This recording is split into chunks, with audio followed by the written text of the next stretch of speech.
Welcome to the news at 10 on Nta News24. I am Comfort Amodu, and we're live in Abuja.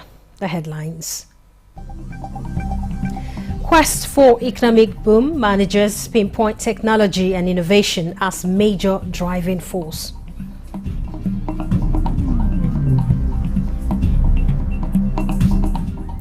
Federal government approves upward review of Nigerian passport fees.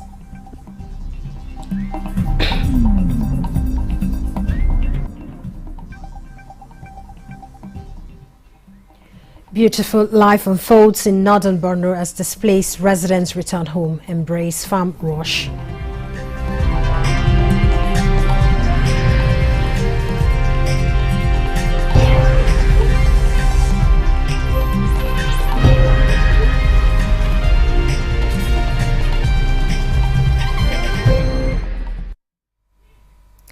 Well, there's this view held by stakeholders in the Nigerian project that Nigerians' leap to economic growth requires leveraging technology and innovation supported by value addition for increased productivity. Benny Adams reports that Chief of Staff to the President and Minister of Finance, Budget and Economic Planning say Nigeria is work in progress and needs the cooperation of all the country to be great again.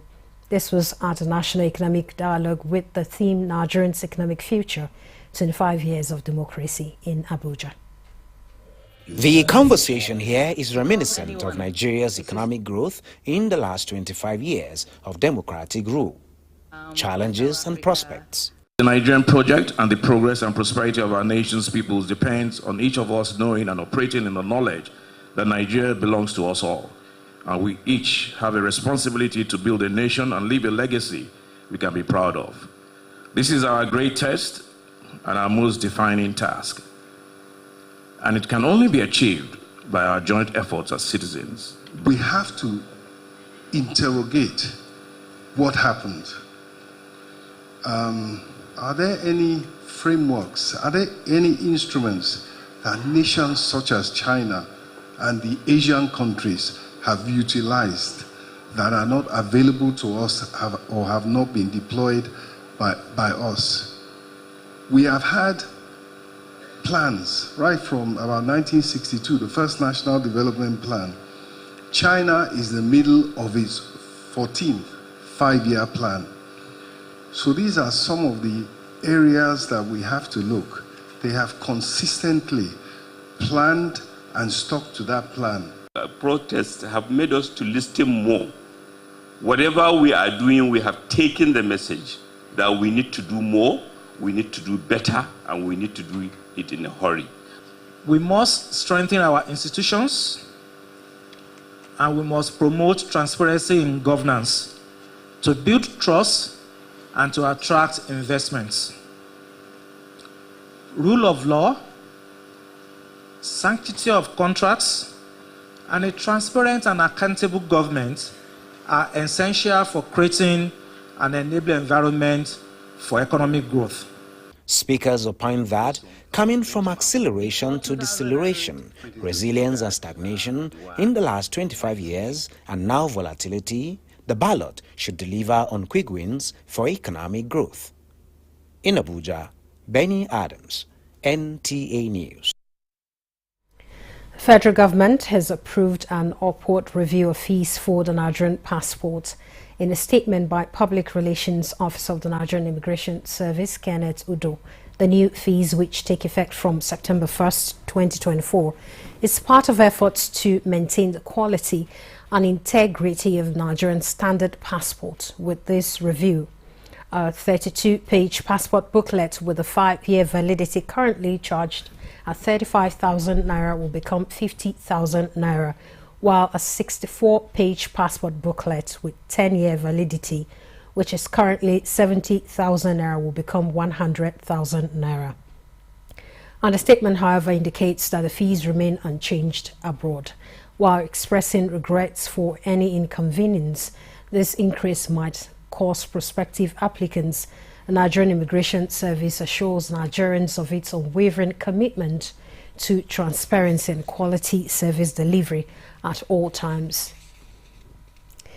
Our Nigerian government policy supporting local companies extracting and refining crude oil in the country will enhance Nigerians' drive towards energy security and more economic opportunities. Minister of State, Labour and Employment in Kiruka, Onyejocha, and that of State Oil, Henekin Lukbobiri, were optimistic while addressing members of the Petroleum and Natural Gas Senior Staff Association of Nigeria, Pengasan, at the Union Summit in Abuja.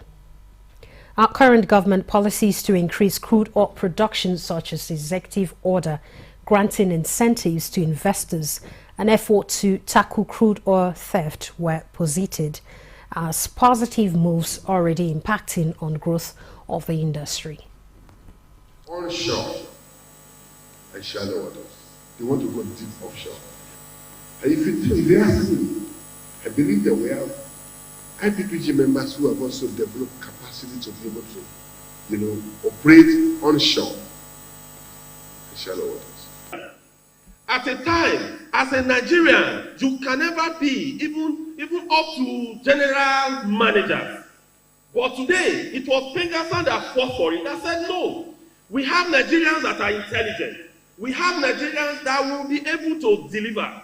Today, most of the sites are manned by Nigerians. Today, the critical jobs, from ROV to lots of specialist jobs, drilling engineers. If you go to deep water, lots of the drilling engineers, they are all Nigerians. It is therefore imperative that we come together to chart any course if our country must overcome these challenges by identifying the nexus between national security and availability of natural resources for energy consumption of our people.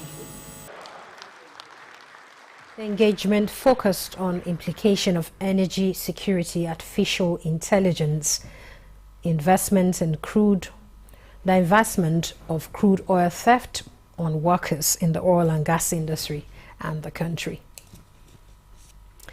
In other news, President of the Senate, Senator Godswill Akpabio, has reassured members of the Nigerian Armed Forces of government's commitment to the welfare of military personnel and continuous improvement of their working and living conditions. This was during the inauguration of the remodeled officers' mess at the National Defense College, Abuja. Senator Akpabio and Commandant National Defense College Rear Admiral Olumuyiwa Olotu described the remodeled officers' mess as not just a building but a place where ideas will be exchanged and values strengthened. President of the Senate also spoke on moving the National Defense College to its permanent site. 2025 budget that Mr. President will make adequate provision for the completion of the permanent site, and it's the right thing to do. You've noticed the college has gone global. It's not just from West Africa. You have a lot of people from the entirety of Africa and some participants all the way from China. Am I right? And Germany and other places. So it's something that we must give them a much wider space and a befitting edifice. This facility is also the place where we host all dignitaries visiting the college, both from within and outside the country. Hence, the need to always maintain it to very high standards. And the Minister of Defense, Minister of State for Defense also inaugurated the refurbished main gate of the National Defense College and the newly built Vice Admiral Jibrila Ayinla complex. On health, resident doctors in Imo State have threatened to embark on indefinite strike with their counterparts in the country if their kidnapped colleagues across the nation are not released from their captivity. The doctors made the demand while protesting kidnapping of some doctors in the state and other parts of the country by criminal elements. Kingsley Onaniwu's report this year presented from the studio.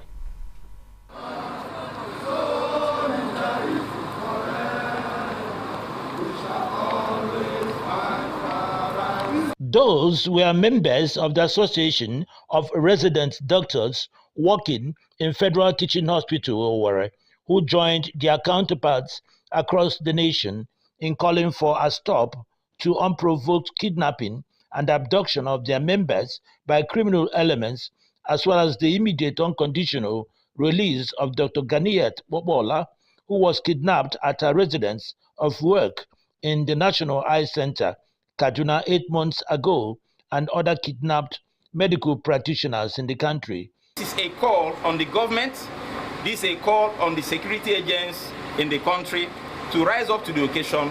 We are asking for the safe release of our dear colleague, Dr. Ganiyat. About 19 medical students were also kidnapped, and the house officer as well was also kidnapped while they were going to Enugu from Maiduguri and Jos altogether. Up till now, they have not been released. Doctor in nearby Anambra State, at Ihiala precisely, was also kidnapped. The aggrieved resident doctors also threatened to embark on nationwide indefinite strike if their demands are not met. We are going to embark on strike. I don't know how many days it's going to be, but be rest assured that if she's not released, we cannot guarantee industrial harmony all across the country. Responding, the Chief Medical Director, Federal University Teaching Hospital Owerri, Dr. Kinsley Achibu, condemned the ugly development and described it as a setback in the effort being made by the federal government to halt medical brain drain in the country. He also promised to deliver the demands of the protesting resident doctors to the appropriate authorities. This complaint you have brought, we would escalate it to highest levels. And we are going to escalate this even to our parent ministry, and I believe onward to the highest seat of the land. The protest was held under a peaceful atmosphere. Supporting humanity, especially with their health needs, is a gesture encouraged by Islam, which in the long run complements government's effort for accessible health care for all. The Minister of Health stated this while flagging off medical outreach by the Majlis Ansarullah, a non-governmental organization in Karmajiji. Suleiman Abdul Wahab reports. All that strong or healthy now, but I have to force myself to come out and see the development. The Minister of Health, represented by Medical Director, Federal Medical Center, Abuja, Professor Sahat Ahmed, stressed the need for individuals and groups to complement government's efforts in critical areas that can change their lives of those in need of health care. You can see this is a free health camp where people can come, they get screened. Those that seem to have some issues will be taken care of. And then subsequently they can go to any of our public hospitals to continue with their care. And it's also a way of generating statistics. We will be able to know some of the problems of this community. The program starts fully on Friday this week, running through Sunday.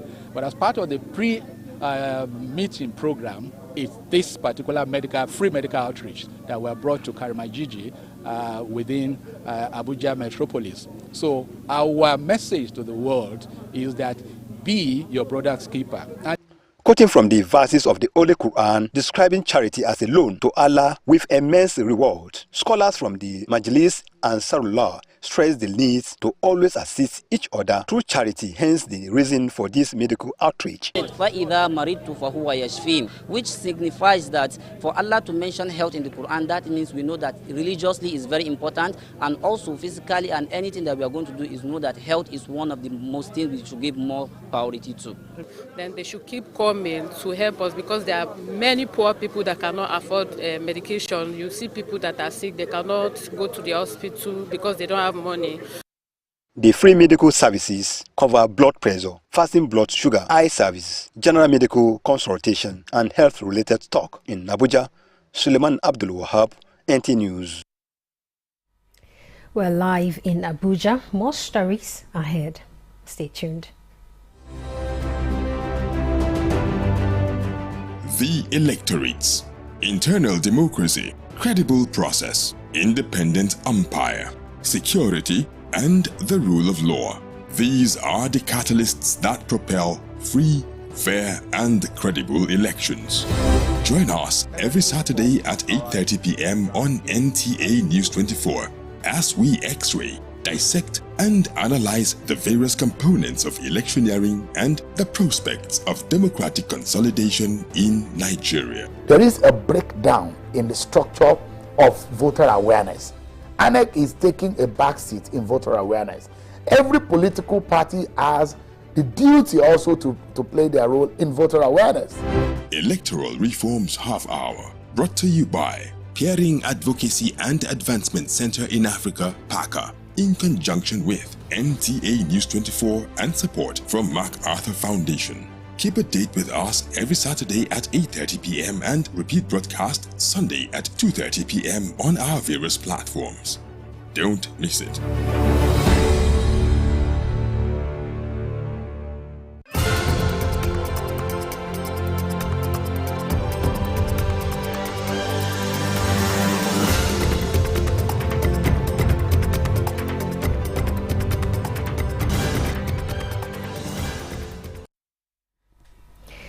Nigeria is on course to implement a robust policy to guard all forms of data from unauthorized access and use in the country. This is coming just after a year after President Bola Tinubu signed the Data Protection Act into law. Details with Ayodeji Makinde. Momentum is building up towards strengthening Nigeria's digital economic space. One key area is data. Here is a convergence of experts to impute value to the General Application and Implementation Directive of Nigeria Data Protection Commission Act. National Commissioner, Nigeria Data Protection Commission, Vincent Olatunji, in this strategic engagement with stakeholders, including military and paramilitary, makes a case for deepening data policy to serve as backbone for emerging opportunities in Nigeria's digital economy and tech hubs. One of our strategies is to take input from stakeholders. We want to collaborate, we want to cooperate with you to ensure that whatever we are bringing out is of global standard, that anywhere we get to, we can raise our heads and say, yes, we did it in Nigeria. A draft of the act presented for validation draws its foundation from the 1999 Constitution, International Bills of Rights for Data Processing and Data Subjects.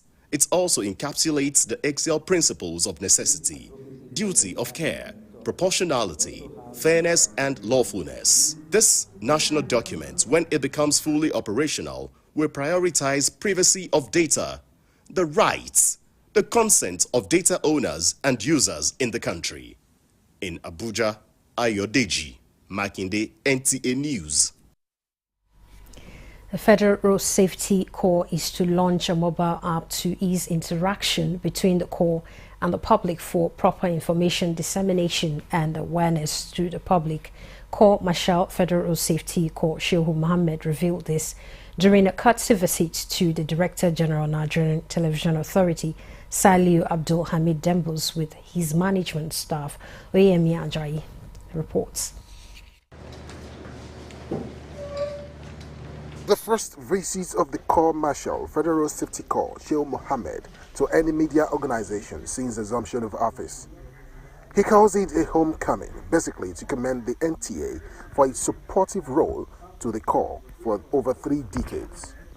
Now straight to business, the Corps Marshal disclosed the soon-to-be-launched mobile app created by the Corps to ease road management, safety and control. The app, described as one-stop shop, captures everything about road safety and management, including other features like car maintenance, as well as feedback from the public, especially on checkmating patrol misconduct of officers. Sensitizing drivers alone cannot solve the crisis of road traffic crashes and its attendant fatalities.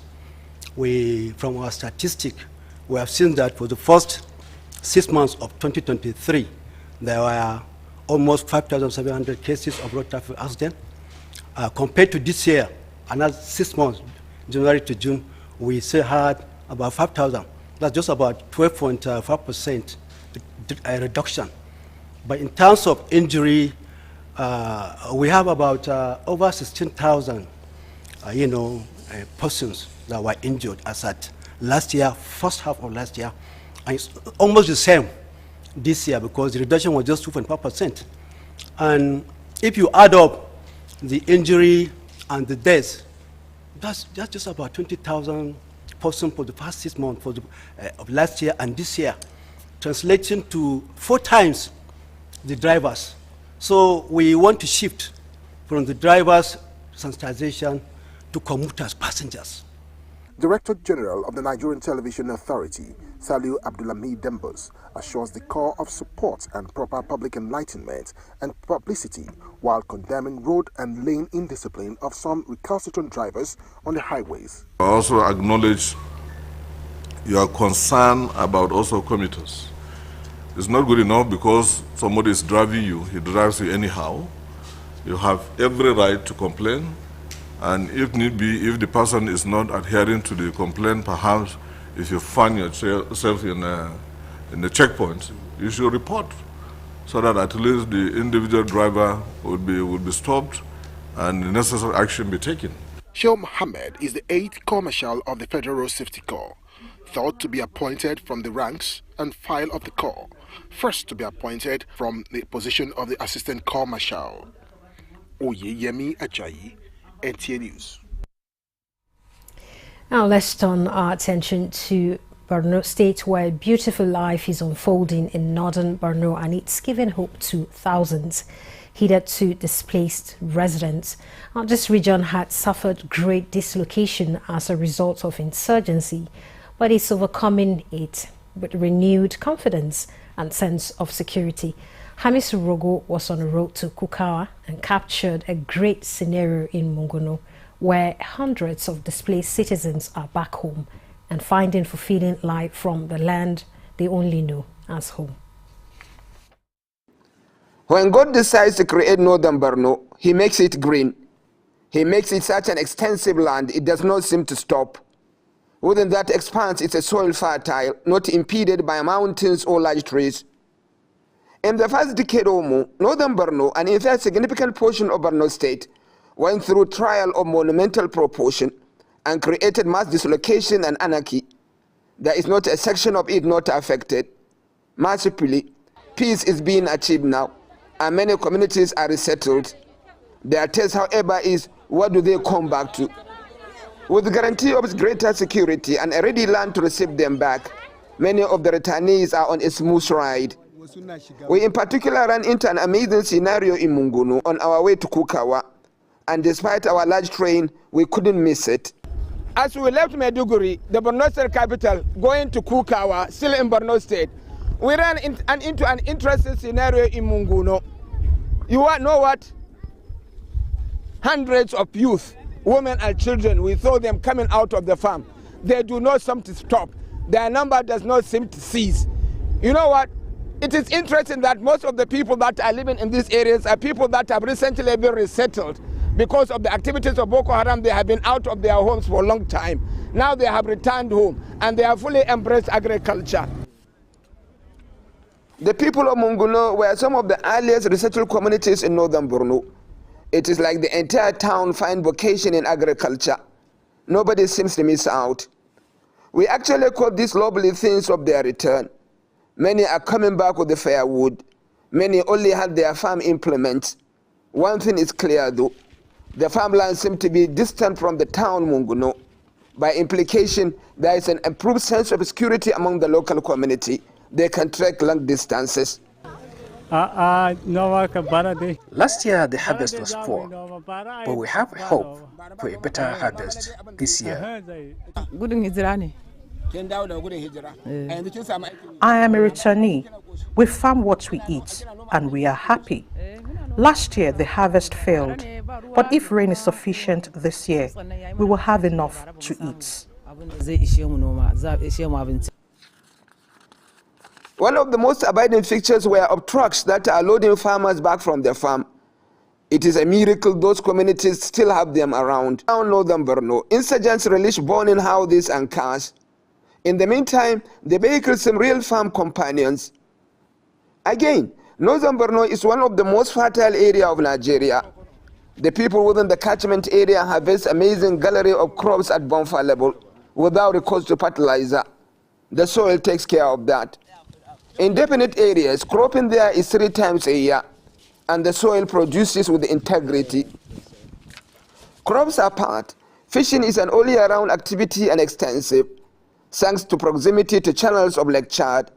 Perhaps no part of the country boasts such fishing activity and fish trade on the scale that this segment of Borno does. It is a heaven in the wilderness. During my last visit to the President of the Federal Republic of Nigeria, I told him on the need to invest heavily in Borno State, especially in the shores of the Lake Chad. All these areas that you have seen were busy enough some 15 years ago.